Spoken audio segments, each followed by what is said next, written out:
Hello and welcome everybody. I really appreciate you guys for coming to find out about this wonderful and amazing funding opportunity that you guys have. I'd like to have some engagement. So let us know in the chat where you guys from, what are your organizations, what school are you from, your majors, and how did you even hear about this webinar? We would love to find that out from you guys. I'm wanted to welcome you guys and give you some logistics for today. If you can have any questions and answers, please put, well, we got the answers. Well, no, not even we. They got the answers because they're the rock stars here. So ONR has all the answers to any of the questions you will have. If you have questions, please enter them into the question and answer function. But also in the chat, we're going to be talking to you and engaging with you. Tell us how you found out about this webinar. Let us know where you're calling from, what schools you're a part of, your majors. Are you students? Are you grad students? Are you professors? We'd love to connect with you guys. And if you have any questions, we'll be in the chat. But also, if you have any questions related to the content, please enter them into the question and answer function. And so, yes, welcome you guys, and I hope you all have a wonderful time today. And remember, get those questions out because we're here to answer everything you guys have about this funding opportunity. Dr. Simpson, take it away. Very good. Thank you, Ashley. Thank all of you outside there. And just very briefly, that was Ashley Floyd, Naval X, who's actually hosting, bringing us to you this way. So again, thank you, Ashley, Naval X. We also have in the conversation, Marla Singleton, who's our communications specialist. We also have Dr. Mariel Yelm, who is our grant specialist. We have Adam Orr, who is our legal person, talking about legal issues, if you have questions about that. And we also have everybody out there, so absolutely, thank you for joining. I noticed as I was looking quickly at the registrant list that there are a good number of names of long-standing colleagues and friends, so welcome to you. And there are also, of course, a whole lot of names of people who are new, so looking to have you as new colleagues and friends going forward. Thank you for joining today. This is absolutely about us trying to get the best, most appropriate, most useful information to you about this opportunity. So while we did ask for questions ahead of time, and we will get to that, if you have questions come up during the webinar, feel free to put those in the chat. Ashley will take those, and then we'll go over those questions at the end and come up with some answers for you. If we run out of time, feel free to contact us back. There is an address there, DON_STEM, that address. Feel free to contact us with anything about the seminar, about the FOA, or if you want to go over some ideas that you might have about your particular effort. We'll be always happy to connect with you. However you connect with us, that DON_STEM is the best way if we're not in this webinar. Okay, if we can go to slide 2, please. This is going to be our general agenda. We'll go over these topics in some detail as we go through the slides. You can see that we'll be touching on a fairly wide range of information, all of which ties to and supports the idea of, again, you being able to make the most of this funding opportunity and us being able to get our problems solved and our discoveries made and all the things that will come out of your work on this particular opportunity.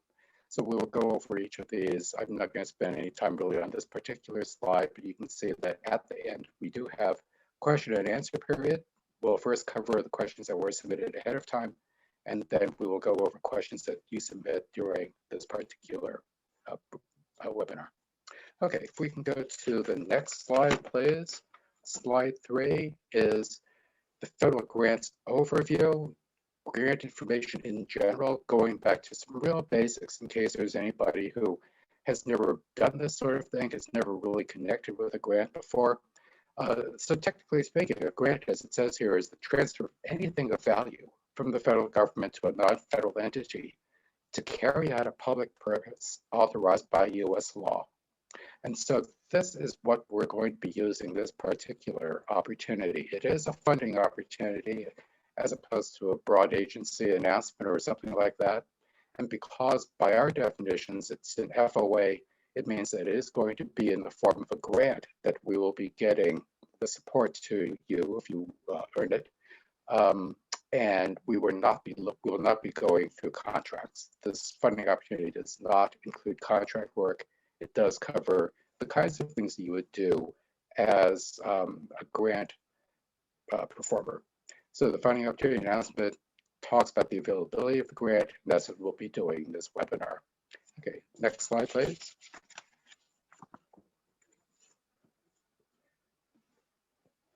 Going from that broad overview as to what a grant is all about. In this particular case, this particular offering is in fact an annual funding opportunity that, as it says here, is for efforts that provide solutions that establish, build, and or maintain STEM educational pathways of U.S. citizens directly relevant to the needs of the DON's current and future workforce. Some words of importance in that rather long statement: current and future workforce. So the focus of this particular opportunity is not limited to just current or just future workforce. The FOA is intended to cover the range of workers who are yet to be in our workforce or are already current workers. And any ideas that you have that can bolster the capabilities of people who are either in the current workforce or in the next workforce, those are the kinds of ideas we're looking for. The next one talks about the guidelines for the amount of dollars that we're looking to invest in these particular efforts. So it's a maximum of $200,000 per year, up to a maximum of 3 years. Simple math, 600K altogether. That's if you go the 3 years, and if, of course, you're invited to, number one, submit a proposal, and then number two, actually get a grant. But those are the guidelines for the limits of this particular opportunity. We'll get into some more details here in a bit. And all programs and efforts should be responsive to the program as described in Section 2A of the funding opportunity announcement. So when you look at the funding opportunity announcement, take a close look at what's spelled out as to what we're looking for. We're talking in broad terms here of what we've covered so far, but yeah, take a look at Section 2A and you'll be able to see the kinds of things that we're looking for. And if you want to be in touch with us, where do you want to be in touch with us? The DON_ address, which we'll repeat at the end, is a good way to be in touch with us. Some of you have worked with us before and know our phone numbers as well as our personal emails. That's fine too. And that's always the kind of relationship that we're hoping to have with people. Because generally speaking, the kinds of things that are most successful are the ones that really are more tailored than not. So rather than, say it's going to be a benefit to Navy as a big, broad, general idea, that's not as usually useful as saying that there is a particular part of Navy that you're going to be working with and for to meet a real specific Navy need. So greater specificity and greater detail in general is more useful than ideas that are big and broad and, in a sense, hard to understand. Work with us and we'll get that more specific information. But as a start, look at Section 2A of the funding opportunity announcement. As far as who's eligible, non-federal is the first big cut. People, organizations that are, academe in nature, that certainly is an eligible component of all this. Nonprofits are definitely part of this, as are, of course, for-profits. The size of the business is not a limiting factor either. You could be a small business, you could be a large one. There's no discrimination here in this particular opportunity. So those are the eligible persons and organizations for this particular opportunity: academe, nonprofits, for-profits. And the white paper is that in a standard 2-step process, white paper submissions are required. And we'll get into more of the process here in a couple of slides. We're anticipating awards somewhere between 1 and 17 this coming cycle, this coming year. That's the range that we're anticipating, subject to, of course, government and availability of funds. But that's a general anticipation going in. Okay, next slide, please. Hi, Michael. Before we move on, your audio is very choppy, so I'm going to ask you to either, leave and come back or see if you can correct it. Okay, is that any better? I'm not sure if this has gotten any better at this point. Yeah, it sounds a in terms little, of sound. yeah. That sounds a little better. Yes. Okay. Let Yes. me know if again it begins to drop out or begins to be hard to understand. Okay. All right. We'll proceed. So we're looking at the alignment with DON mission. That would be the next slide, please. Oh, wait a second.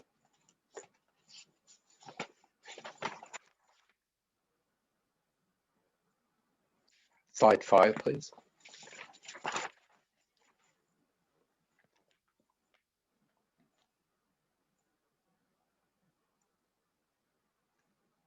If we back up one more.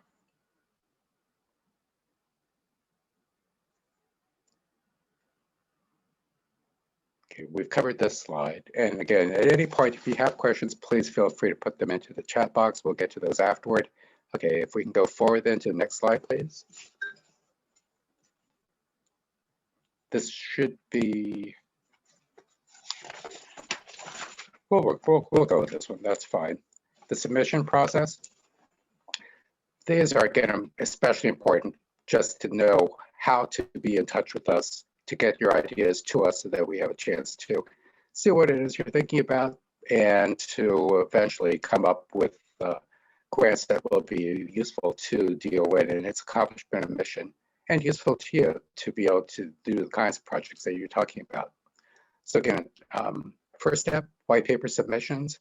You need to submit your white paper submissions to FedConnect. There will be information provided, not just in these slides, but also if you contact us, if you have any problems connecting with FedConnect to get in and get your white paper submissions, we'll be happy to work with you on that as well. White paper submissions are required. And upon review of those, if there is a decision made by the people reviewing the white papers, that's across DON, to invite a proposal, those invitations will come out from DON to you, inviting you to submit a proposal. Proposal invitations, as it says, are by invitation only, and those are to be submitted to grants.gov.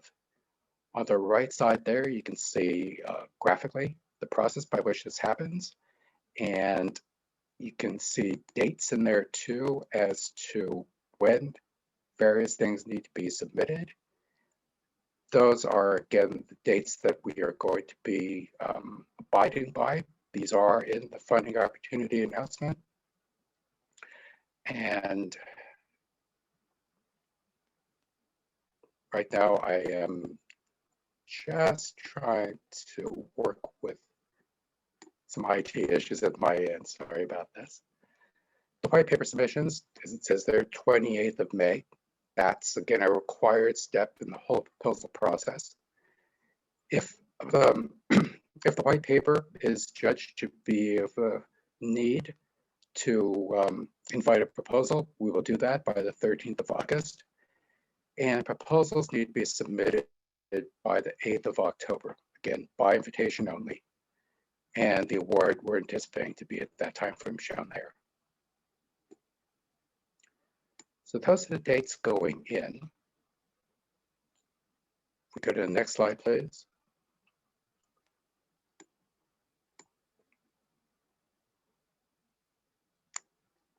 Quick overview of what's required for the white papers. White papers are the first step in a two-part process. You must submit them directly to FedConnect. It must include a cover page. The cover page is very important because it gives the information as to where that particular white paper is going to go. It is important because if the information on the cover page, for example, is incorrect, we might never see the white paper. So that is an important thing to include is correct information in the cover page. Content, there are 4 pages required. Technical justification and approach in about a page and a half of text. Here's something that's really important, naval relevance. I've mentioned before that it can't just be a statement that, oh, this is going to be important to the Navy. It's got to be more specific than that, and it's got to be so that it's very clear as to why Department of Navy should be investing this particular effort, that the Navy will be getting something that is important to Navy mission accomplishment if this particular effort is funded and then seen all the way through. Naval relevance is very important, and especially again in a more specific kind of way, not just big, broad terms, but again, as specific as you can make it. Naval partnerships are not required, but in half a page, it's highly recommended that there be some body, some part of Navy that can actually say, yeah, we need this. And this is going to help us, this part of Navy or this person in Navy accomplish mission. Those kinds of partnerships are the kinds of things that, again, we can work with you to establish a relationship with people and organizations that would be most useful to you, and of course, most useful to us. So again, that DON_STEM address, be in touch with us, please, and we will find out from you in greater detail what it is you have in mind that you want to do. And then we'll be able to work with people we know within Navy and their interests so that we can have the best connection between you and a potential partner. Now, again, partnerships are not required, but they are highly encouraged, especially as a way to indicate to us that what you have, again, is a really useful idea, in a sense, being reinforced in that argument by somebody actually within Navy at the time. It's not required, highly recommended. Management approach, half a page, talking about how you're going to pull off this idea of yours. And it needs to make sense, and it needs to be within all of the requirements and all the parameters. So that would be in your management approach. How do you know that you're meeting your targets? How do you know you're going to meet our targets? Those would be some of the things that you would put as evaluation points, and then how you would actually measure those points of evaluation, the metrics of evaluation, about half a page for that. And then another half page, rough order of magnitude. So if we go back to that slide, please. We were talking about the rough order of magnitude, half a page, and to make sure that, again, especially on the white paper stage, doesn't need to be in a lot of detail, but again, to give an idea to us that you've thought this out or you've actually done this before or something like this, and have a sense of what properly an effort like this should cost in time and resources. So that's your rough order of magnitude, half a page. And the criteria, what is your submittal going to be judged against? First, alignment with DON's mission. So again, it needs to be clearly stated what DON is going to get out of this. And that's where, again, specificity and benefit to Navy is really important. There also, of course, needs to be scientific and technical merit. That, again, it's not just a theoretical exercise about something that might happen sometime in the future, but that it actually has some reality to it. And that you have looked at the state of the art and the science and technology, and you have thought about all of that. And here's how you suggest making the best of what you can offer so that, again, DON can accomplish its mission more efficiently. Scientific and technical merit, very important. Viability over the course of the grant. The idea here is that the thing you want to do should be important. And it should be important not just in the short term, but over a longer period of time, not just the 3 years of funding, but beyond that. So you have some way of showing in your white paper and then the potentially invited proposal, and then in the project itself, that what you want to do is important to Navy, and it will go beyond the period of funding that we've got. Some way of showing the viability of the delivering on the idea. And then the last point here on criteria, inclusion of diversity, equity, and inclusion.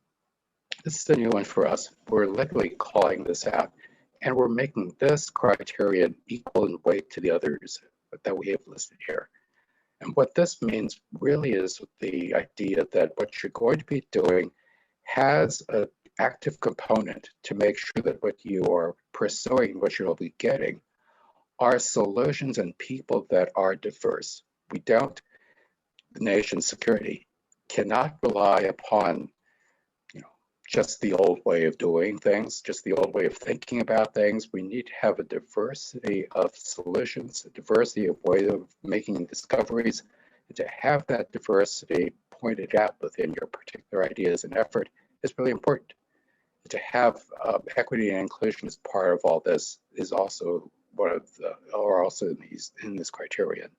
So to show DEI as part of your effort is really important. And this DEI needs to, again, be pointed to and demonstrated to be real and not just on a big, broad scale. So for example, just because you might have your institution in an area that's diverse, you need to also show that the people you'll have as part of your program, part of your project, are diverse. So it isn't just a matter of counting upon the diversity of your area, but that you actually are targeting diverse people with diverse solution sets and diverse ways of making discoveries. So all of those are really important. Again, equal in weight to the other criteria. So we can talk about this more if you want in questions. Next slide, please.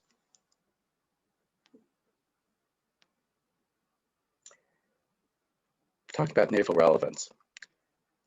You need to look closely at what DON mission, Department of Navy mission is, and talk about how partnerships with naval communities, when feasible, is going to be in what you're suggesting, so that you can show that there's an alignment between what you're thinking about and wanting to do and potentially partnerships with naval communities, that you've got connections, real connections with local communities. The work that Navy does is, again, in terms of real life, done out there, with real people living and breathing in places where you live and work.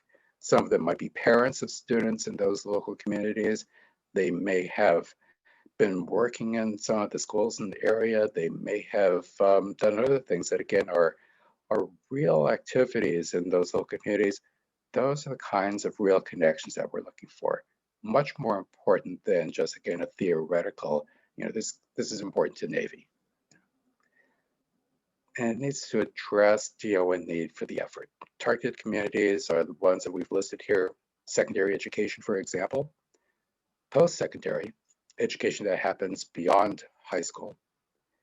Informal science communities, things like museums and other places where there might be hands-on activities going in situations that are commonly called informal science communities. And of course, the idea of it's the current as well as the future workforce. Here it calls out current naval STEM workforce is one of those target communities. And you might be interested in having your project address current naval STEM workforce needs as you understand them, and that you have a solution to having the current naval STEM workforce improve. So target communities listed there. Then you need to address the Naval Research and Development Framework and Addendum. It's a document that's out there. We give you the address of where this document can be found.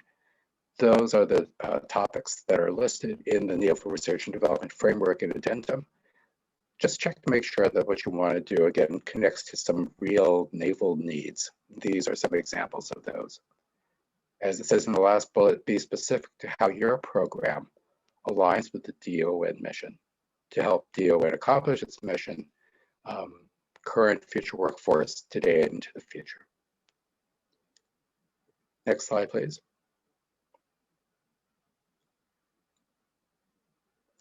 Partnerships. We've talked a little bit about this already. Let me say a few more words. That applicants may partner with Navy STEM stakeholder organizations, what we might sometimes call NSSOs, is highly encouraged, not required, but highly encouraged because, again, in the Naval STEM stakeholder organizations, that's where the work is actually done, on the ground and in the ships. It's partnerships that may help show naval relevance of what you want to do. Not a requirement for a proposal, but highly recommended because it does say there that NSSOs is where localized community education outreach efforts are actually carried out. This is embedded within the Secretary of the Navy Instruction 3900.45A. NSSOs are specified as where, again, naval STEM activities occur in real life.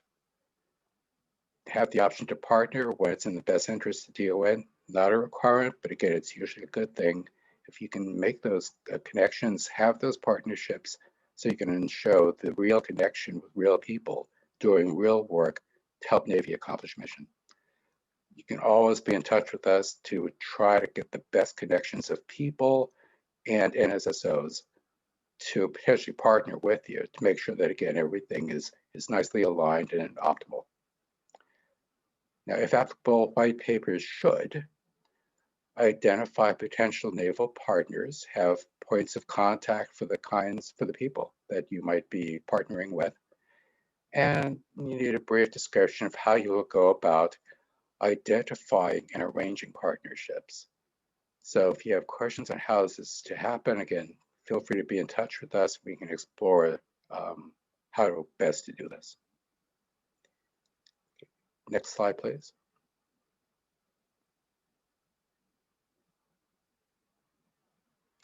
One of the criteria equal in weight to the others was diversity, equity, and inclusion. Here are a few more words about that. DEI, diversity, equity, and inclusion, should be a consideration in proposed programs. Here's where, again, you can indicate that you've thought about it and you actually are incorporating real effort to accomplish having DEI in your effort. It should include outreach to and inclusion of underrepresented individuals. That it should aim to develop programs that mirror demographics of local communities and/or results of the US Census. That's something of a baseline or a starting point. You can certainly go beyond that. But to be able to show that what you're doing, what you plan to do, will at least mirror the demographics of local communities or the US Census, that's a starting point, and it's one that is important. And as it says there, it will be weighted equally to other criteria listed in the funding opportunity announcement. So DEI is very important in this particular opportunity. There's mention in that first sub-bullet about underrepresented. Okay, so what is that? Here's what we mean. Underrepresented students in STEM include military connected, low-income students, racial and ethnic minorities historically underrepresented in STEM. In certain STEM fields, females are underrepresented, and students with disabilities, students with English as a second or tertiary or non-primary language. First-generation college students are also what we consider an underrepresented students in STEM. Students in rural, frontier, or other federal targeted outreach schools are also underrepresented students in STEM by our considerations. So those are the examples of underrepresented students that you should be thinking about and incorporating in your thinking and what you are going to submit in your white paper, and then potentially the invited proposal and then the grant. Military connected, low income, racial, females in some fields, disabilities, English as second or non-primary language, first generation college students, and then rural and other parts of federal targeted outreach areas. White papers should include DEI efforts as part of the technical approach and justification. So that as you're thinking about things and laying things out, that's where DEI needs to be. Next slide, please.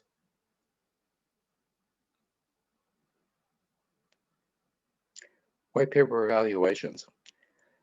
You've done all that. You've thought about all the things you want to do. You've been thinking about partnerships. You've got a thing that you believe Navy really needs. You've looked it up in the R&D framework, and it seems like it's a bunch of good stuff that you've got in your white paper. How's it going to be evaluated? Here's where we talk about how the evaluations will go. There are Naval STEM experts across the Department of Navy who will be brought in to evaluate what is submitted. So your white paper is definitely not going to be reviewed by just one person. It is going to be, again, experts from across DON talking about and cognizant of the kinds of things that Navy needs to succeed in accomplishing mission with a STEM base. The use criteria outlined in the funding opportunity announcement. So you can use those criteria that are outlined in the funding opportunity announcement. That would be a useful thing. Definitely keep referring back to the FOA to make sure that you keep all the criteria in mind.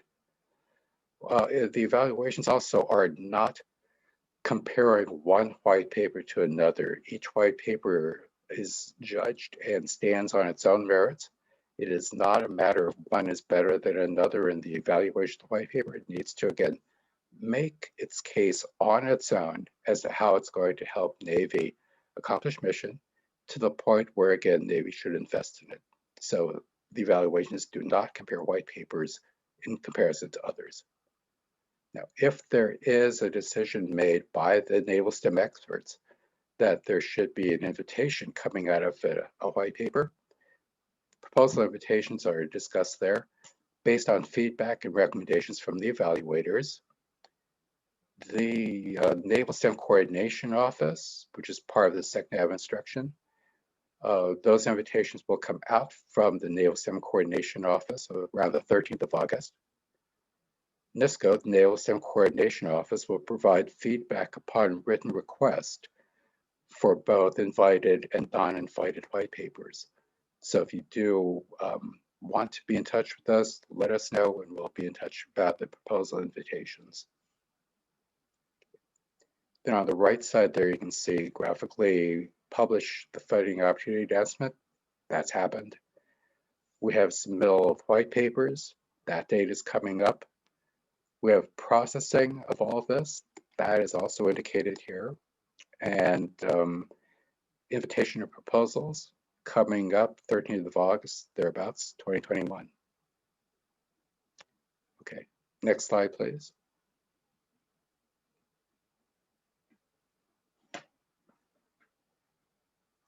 Important white paper dates.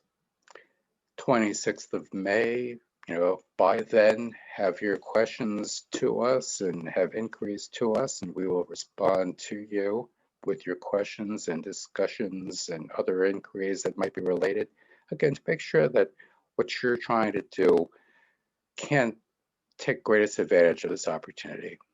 28th of May indicated there, that's a deadline to submit your white paper to FedConnect. Again, that is a required step, and it is something that you do on your own directly with FedConnect. In the FedConnect submittal, on the cover page, the PO is identified as me. The PO email must be DON_STEM. You can see the address there. That will make sure that your white paper goes to the right place so it can be evaluated properly. There will not be any acceptance of any late submissions. Anything after 11:59 p.m. Eastern Time on the 28th of May is going to be considered late and not eligible. 4th of June, applicants will receive a submission receipt from NSCO. We will let you know that we've gotten what you submitted. And the 9th of June is when inquiries about submittal can happen. If you have not received a receipt of your white paper submission from NSCO, please submit an inquiry by the date listed. All of this is an IT operation, and there are occasionally breaks in the transmission of information one way or another. And so if you don't hear from us by the 9th of June, please submit an inquiry to us, because that will indicate to us that something broke and the information did not flow as it should have, and we will work on that for you. 13th of August, decision notification from the Naval STEM Coordination Office. That's an important white paper date. Next slide, please.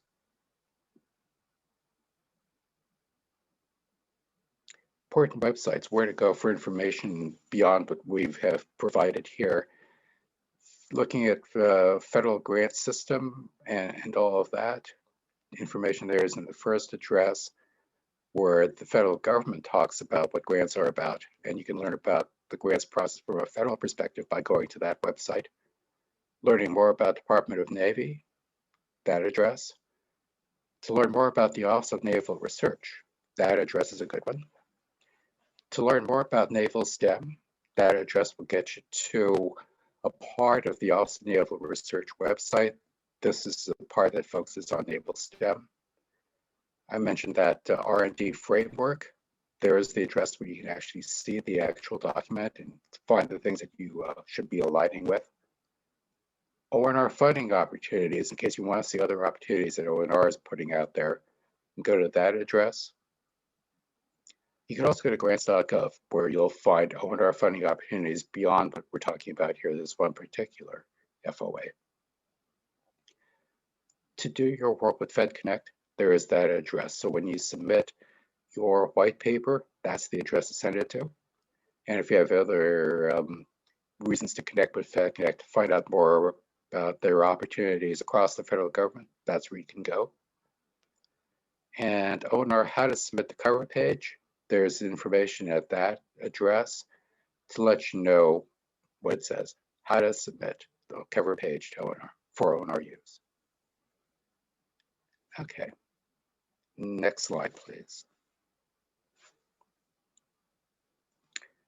Questions and answers. We did get one question submitted before this webinar, and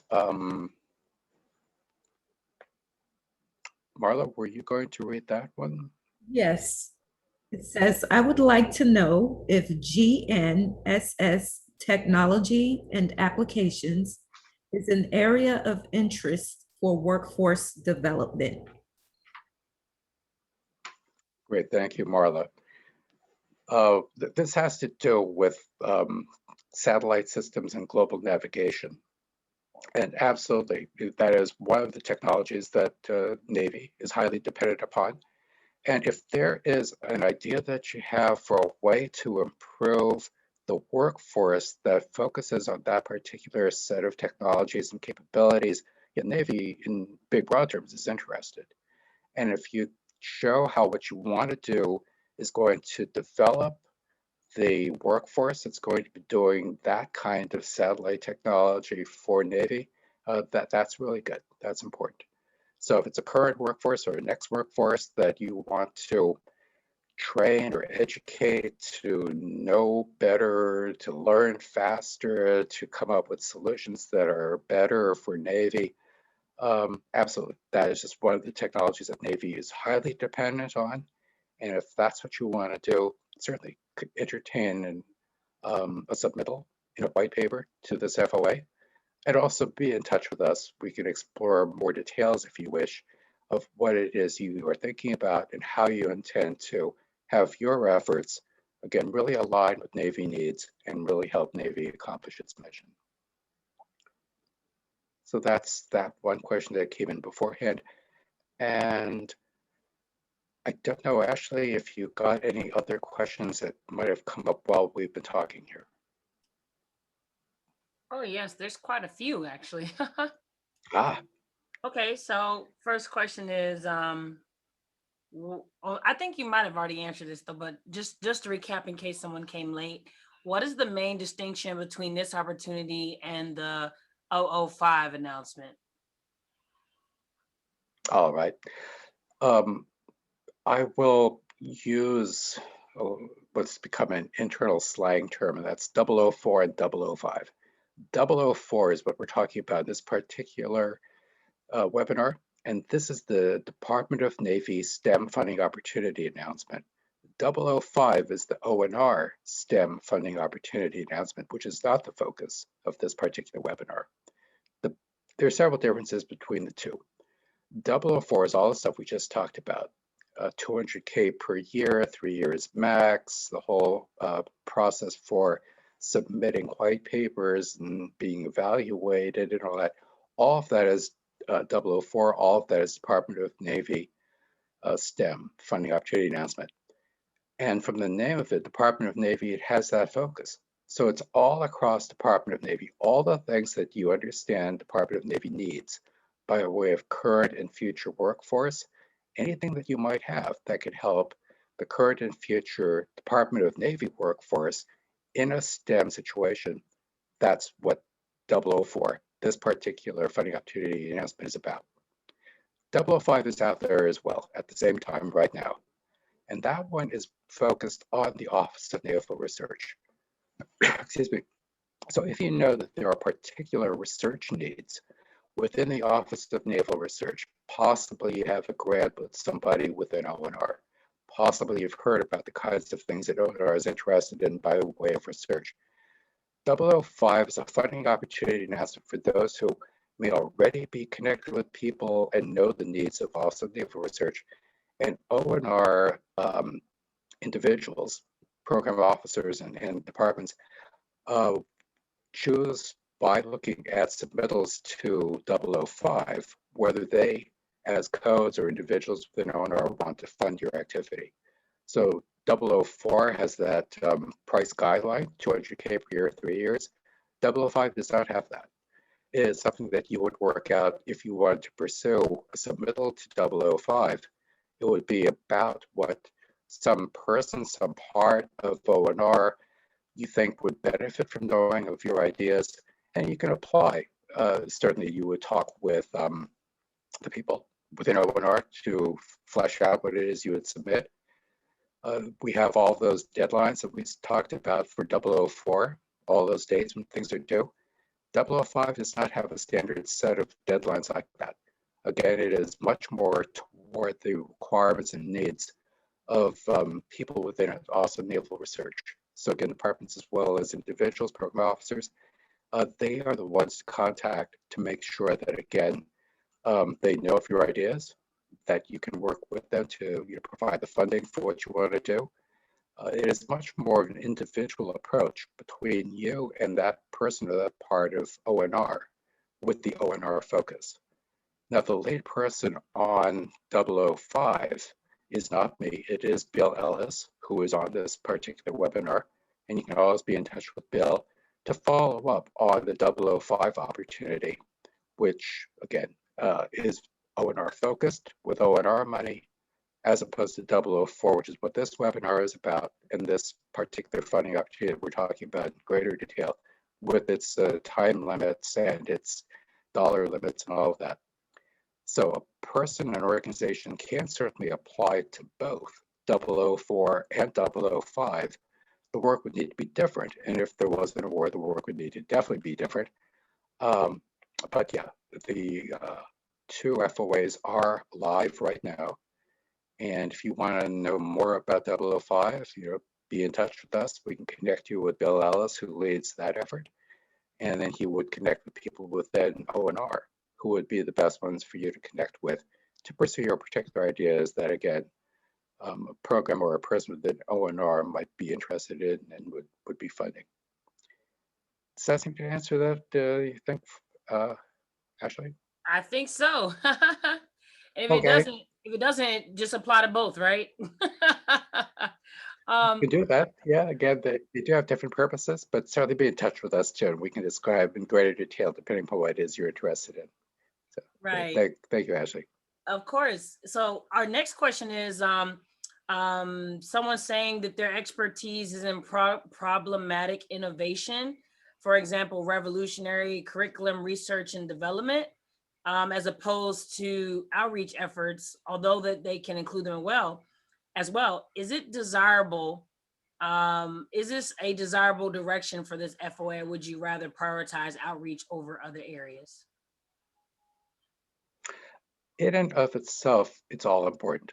And so depending upon how you think about things and depending upon how you present things, the idea that you have or the ideas that you have, if it can be shown, if you can show that Department of Navy is going to have its ability to accomplish mission improved by what you want to do, that's the overriding thing. If it aligns to all the things that we talked about Navy is interested in needs, if it connects to things like diversity, equity, and inclusion, if it again helps Navy accomplish what it needs to do for national security, it's all important.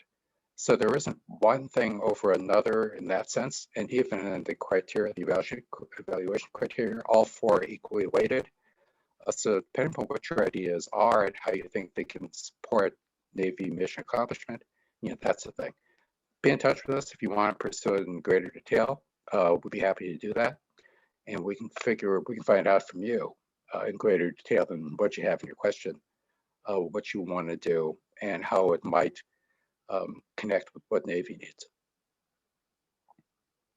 Okay, Ashley? Yes, thank you. So maybe Marla can do this too. Can you place the email address in the chat that the people can use to find out about Navy resources in their area? And then they have their ideas of like resources, but just want to make sure that they have all of them. So maybe that's something you can put in the chat for everybody. I forgot what the email is. And the next question is, Is there a list of approved Navy partners, or it can be any aspect or office in the Navy? Right. The best thing is to be in touch with us on that because we have information from across Navy as to who's interested in what. And depending upon what it is you're wanting to pursue, we can connect you with the most appropriate, the optimal people to connect with. So definitely that would be another one of those things. So feel free to be in touch with us, DON_STEM, and we can pursue the details that again would be most appropriate for you. Because in a very broad sense, you know, from ocean bottoms and the things going on there, discovery of benthic vents, you know, that was something important to Navy, and then all the stuff going on in the water column, Navy's interested in all of that. Navy's interested in things on the surface of the waters, including the surface of land. We have forces out there on land as well as in ships, on surface water and surface land, through the air column, through various aeronautical vehicles, into space, you know, satellite communication. So we talked satellite navigation we talked about earlier. You know, Navy's interested in all of that. So definitely be in touch with us and we'll see who would be the most appropriate, the optimal person, organizations to connect with. Ashley? Okay, thank you so much. Let me see. So I think this is kind of related to the other question, but just a little clarification. Could someone reach out in that email address to discuss paper ideas prior to submitting?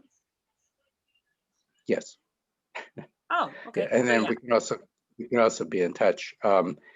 Once we make initial contact through the email, we can also be available by phone and other platforms too, because again, we want to make sure that we are tapping into, you know, the greatest ideas out there. So there's one way for us to know what those are, and that's to be in touch with you. Similarly, Okay, for you to know what Navy's needing and interested in, you know, so please be in touch with us. We'll be happy to be in touch with you. thank you. So let's see. To document naval partnerships at the white paper stage, I see that partner contact info is requested. Is more documentation needed at the proposal stage? For example, like a letter of an intent?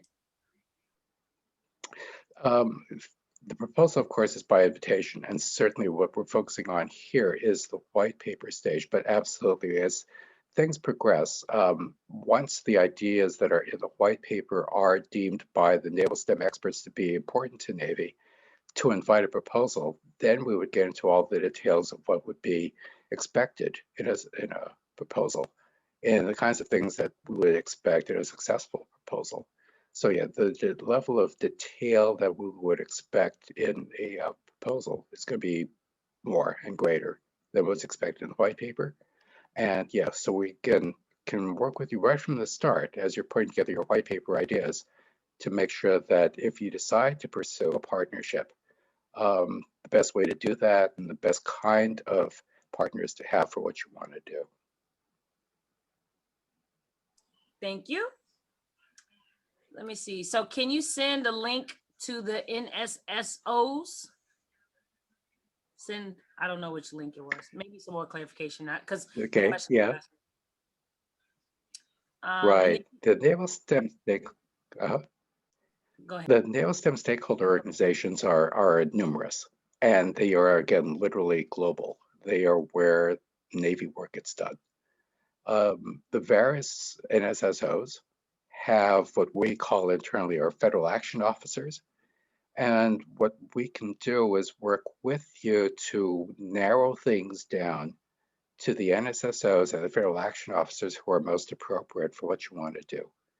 So rather than a list of all of them out there, just be in touch with us. We'll be happy to talk with you, work with you to come up with the most optimal and efficient connections so that, again, you can get the most out of this opportunity and we can make the most of what you're thinking about. Okay. How close of an interaction is expected between academia and naval STEM stakeholders in the partnership? Are there any must-haves or good to haves component of the interaction? For context, they asked because they believe that they were unable to add Navy STEM stakeholders as subcontractors. So what would hit the right level of expected effort on the part of the Navy STEM stakeholders? They, again, if they're going to be partners, that's a different thing than just having, awareness of them and relating to them on a less than or other than partnership relationship. The big broad idea here is that what you want to do has real naval relevance. One way to try to give evidence of that is not just you're saying it lines up with the framework or it lines up with things that you believe are Navy, but to have people and organizations saying this that are part of Navy. And so if you think you want to pursue an actual partnership, again, please be in touch with us. We can work with you on getting the best kinds of partnerships connected to your ideas, if in fact that's the best way to go. And so it is something that, again, can separate out and help separate out different kinds of submittals, the ones that have the kinds of not required but still bolstering sorts of relationships talked about, a partnership perhaps, versus the ones that are more vague and more general and less specific. Those would be some of the distinguishing characteristics between the more successful and the ones that might not be as successful. So please be in touch with us and we can definitely work with you to find out what kinds of relationships, including partnerships, might be most useful to you. Okay. So the next question is, are MOUs or MOAs required for engaging NSSOs? That's acronym heavy. Are those required? Depending upon, again, the kinds of relationship that you're talking about. For example, if there actually is going to be movement of money across, say, the winner of a grant to another person, another organization, those kinds of details would need to be spelled out. If it's you're getting ideas, you're bouncing them off people to make sure that they're current and needed and all that, that doesn't necessarily require those kinds of memoranda. So again, depending upon what it is you're trying to do or hope to do, please talk with us. We'll be happy to talk with you. We do have our legal counsel on board here in this particular webinar as well. And we will always be connecting with legal as well as our grants and contract shop to make sure that if there is something that's required, we will absolutely make sure that that's required. And what kinds of memoranda, if any, are required, we'll make sure those are being talked about and followed through on. Does that take care of it, you think? So let's see. Does the Navy have use for neuroengineering? Say, for instance, ways to restore mobility in veterans' paralyzed limb or prosthetic limbs that behave more like human limbs? Absolutely. Yeah, in fact, that is something that's been going on for years. In fact, some of the really important Office of Naval Research work had to do with the development of a prosthetic limb that was actually developed and tested over the Uniformed Services University of Health Sciences in Maryland, where it actually became a STEM project in one of its offshoots, where there was some basic engineering as well as physiology, as well as other things like that to come up with a prosthetic limb that had feedback. So the person who had the prosthetic limb would know, this is hot, I better let go of it. Or this is an egg, I better not squeeze too hard. Absolutely, that is something that Navy is interested in. And it could be a STEM project, meaning that you might be doing research in the area, but you want to do it as a STEM effort to make sure that, again, current or future workforce can take advantage and benefit from this particular thing you're doing. Yeah, prosthetic is one of those areas that absolutely is of necessary importance to DON, ONR. And if you want to pursue the ideas with us, feel free to be in touch with us, and I can tell you about some of the things that have already happened, and of course the really exciting world out there that that awaits. All the kinds of things that you might be thinking about. Yes, thank you. So Is there, so good afternoon. So in the funding announcement, it said if a proposed project was existing, a suggestion was to include a pilot study. So I can't read, let me start over. It said that if a proposed project was existing, a suggestion was to include a pilot study. We could also envision proposing a larger product that would reach our general museum audience. Would a stronger approach be to do a detailed pilot for one neighborhood, like a few hundred participants, or a less detailed, larger scale project with a few thousand participants? Uh-huh. Sort of connected to the idea of scale, scope, and sustainability. Let me offer some comments here. First off, this particular funding opportunity is coming out of a pot of money that is not meant to be sustaining. This pot of money is meant to be exploratory, expeditionary, demo, pilot in a sense. It is not meant to go beyond the 3 years. If it is something that, if an effort is already going on out there, and what you want to do is just add more money to it, that's not the usual idea for, this money. It should be something new, innovative, and doing something different from what was going on in the past.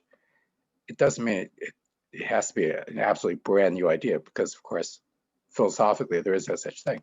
However, it needs to be different enough that, again, it's innovative and new.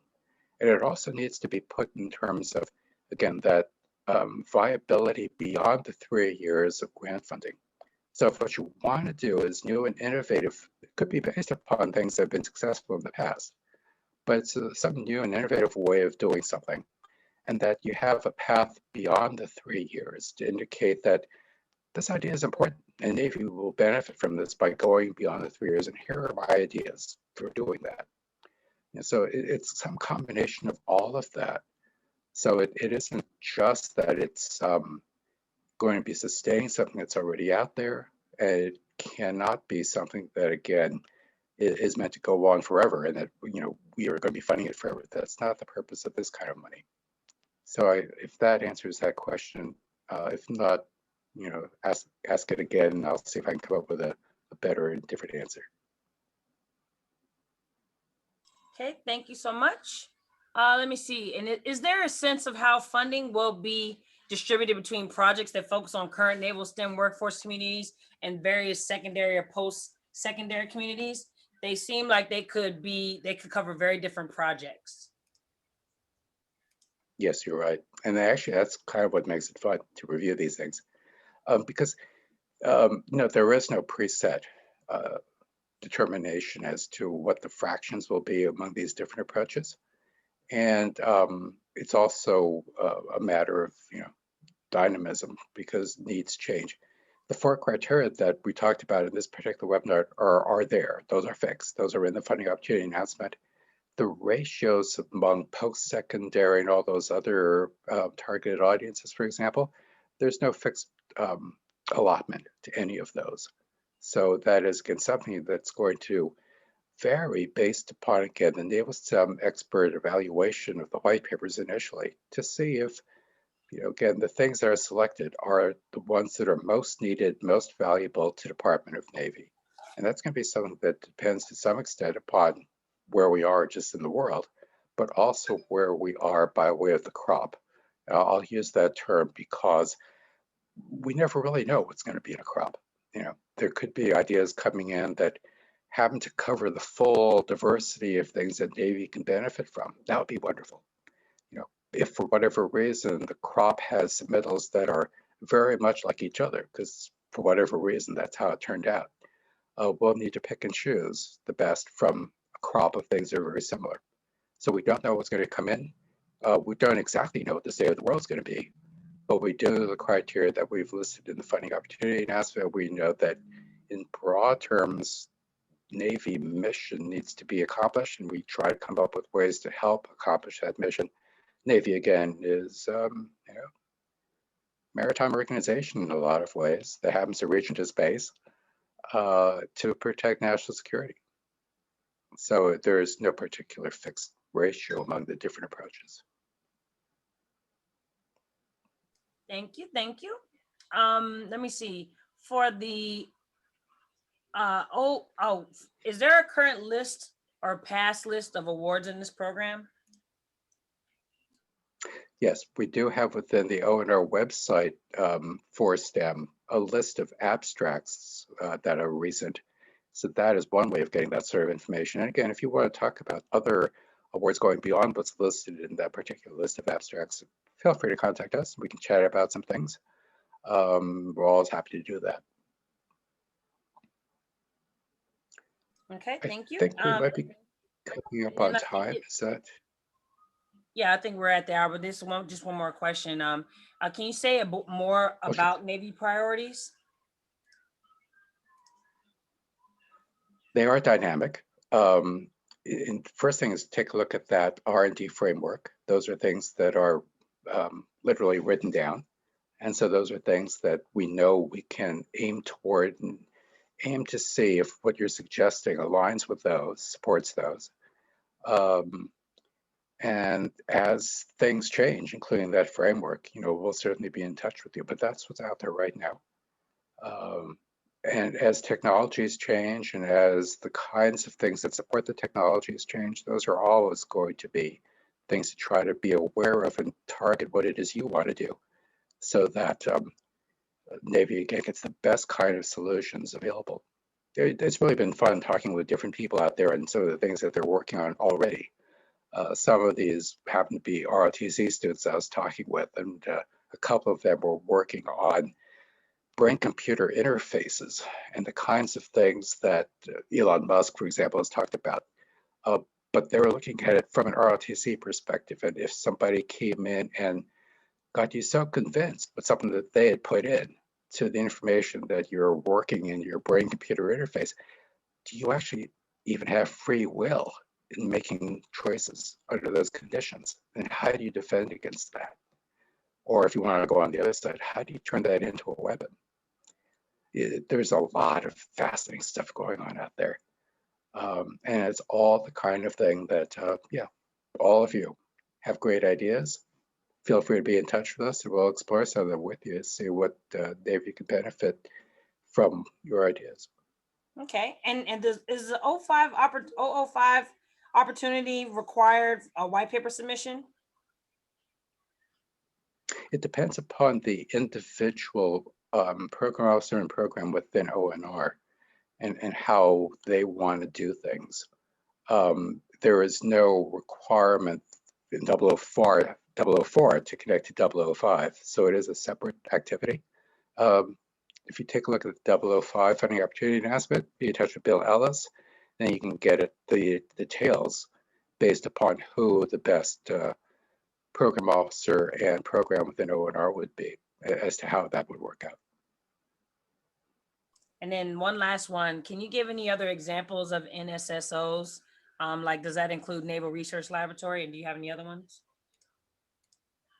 Oh yeah, there are all the places that some people may think of as being where Navy work gets done. Bureau of Medicine, for example, is an NSSO. U.S. Naval Academy, NRL Naval Research Lab is one. You can also think of parts of these efforts, like South Carolina, and the kinds of intelligence type work going on there is different from the kinds of work going on in, say, in San Diego.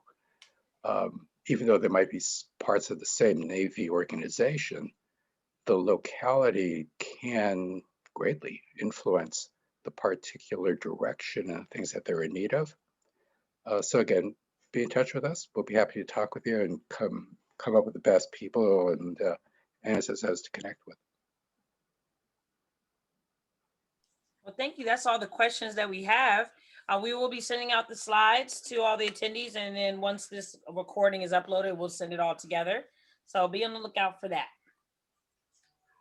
And there is some information already in the chat, and so that is one thing that already exists. And absolutely be in touch, and we'll be happy to be in touch with you.